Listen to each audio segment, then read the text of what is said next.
YouTuber ప్రశ్న రావణ్ పై కూటమి ప్రభుత్వం కక్ష సాధింపు చర్యలకు పాల్పడుతుంది. ఇందులో భాగంగా రావణ్ పై కేసుల మీద కేసులు నమోదు చేస్తున్నారు.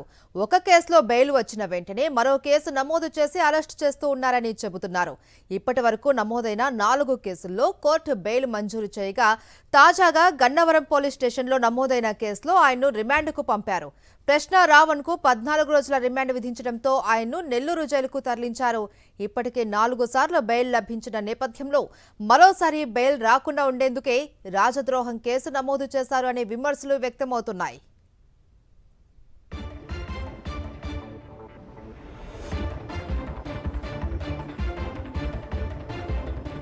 జనసేన నేత శివశంకర్ ఫిర్యాదు మేరకు ప్రశ్న రావణ్ పై రాజద్రోహం కేసు నమోదైంది.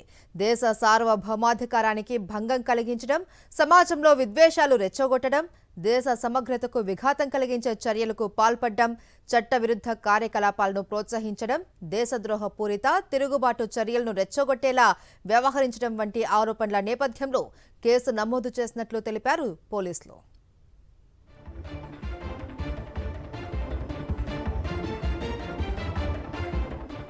మరోవైపు ప్రశ్న రావణ్ తనపై వరుసగా కేసులు నమోదవుతున్న అంశంపై ఏపీ హైకోర్టును ఆశ్రయించారు. రాష్ట్రంలోని వివిధ పోలీస్ స్టేషన్లలో నమోదైన అన్ని కేసులను ఒకే కేసుగా పరిగణించి విచారణ జరపాలి అని కోరుతూ పిటిషన్ దాఖలు చేశారు. ఒకే అంశంపై పలుమార్లు అరెస్టులు చేస్తూ ఉన్నారని, ఇది చట్ట విరుద్ధమని తన పిటిషన్లో పేర్కొన్నారు. ధన్యవాదాలండి. మమ్మల్ని మీరేం చేయాలనుకుంటున్నారో మాకు అర్థం కావట్లేదు, కానీ మా వారిని స్టేషన్ల మీద స్టేషన్లు తిప్పుతున్నారు. ఆయన నిజంగానే తప్పు మాట్లాడారంటే కేసుల మీద కేసు వేస్తున్నారు. వాటన్నిటికీ ఆయన బెయిల్స్ తెచ్చుకుంటున్నారు, మళ్ళీ వేస్తున్నారు, మళ్ళీ తెచ్చుకుంటున్నారు. బట్ ఎందుకంటే ఇంత హెరాస్ చేస్తున్నారు? ఒక మనిషి నోటి నుంచి ఒకళ్ళు మాట్లాడితే తప్పు, ఇంకొకరు మాట్లాడితే తప్పు కాదు అన్నప్పుడు ఇవే కేసులు పవన్ కళ్యాణ్ గారి మీద కూడా వేయాలి కదండి. ఆయన మాట్లాడిందే మా వారు మాట్లాడారు. మా కుటుంబం మొత్తాన్ని చంపేయాలనుకుంటే ఒకేసారి చంపేయండి. నటుడు ప్రకాష్ రాజ్ మరో వీడియో రిలీజ్ చేశారు. ప్రభుత్వాన్ని, నాయకులను ప్రశ్నించే గొంతులను నొక్కేస్తూ ఉన్నారని క్లియర్గా అర్థమవుతోంది అన్నారు. గాలి మాటలు సృష్టించి అక్రమ అరెస్టులు, దౌర్జన్యాల నుండి తప్పించుకోవడానికి ప్రయత్నిస్తున్నారా అని నిలదీశారు.